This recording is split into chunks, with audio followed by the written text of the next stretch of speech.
sinyal seluler di Kecamatan Kota Agung Timur hilang. Robohnya menara seluler atau base transceiver station di Pekon Gisting Permai, Kecamatan Gisting, membuat sinyal seluler hilang di sebagian Kecamatan Kota Agung Timur. Menurut Saro, warga Pekon Batu Kramat, sinyal seluler hilang sejak Sabtu 27 November 2021 malam sekitar pukul 10 waktu Indonesia Barat. Beberapa jam setelah menara di Pekon Gisting Permai tersebut roboh.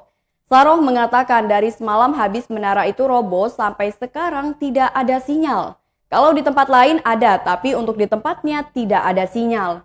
Ia mengaku selain Batu Kramat, sinyal Telkomsel juga hilang di Pekon Tanjung Jati.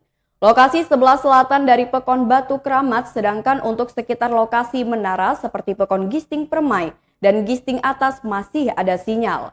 Penanganan dampak robohnya menara sudah dibicarakan dan disepakati bersama antara PT Telkomsel, pemilik tanaman yang tanamannya rusak, aparatur Pekon Gisting Permai, Babin Kamtibnas, pihak Kecamatan Gisting.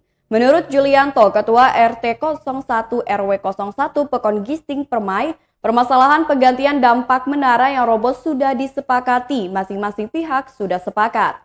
Habis rapat permasalahannya sudah selesai, pihak PT Telkomsel akan memberikan kompensasi berupa uang untuk yang tanamannya rusak.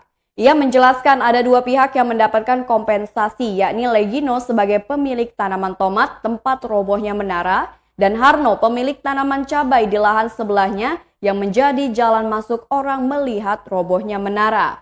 Pihak-pihak tersebut sudah bisa menerima kalau ini musibah. Selanjutnya masing-masing pihak juga sepakat di lokasi tersebut tetap dibangun kembali menara yang baru sebagai pengganti dari menara yang roboh.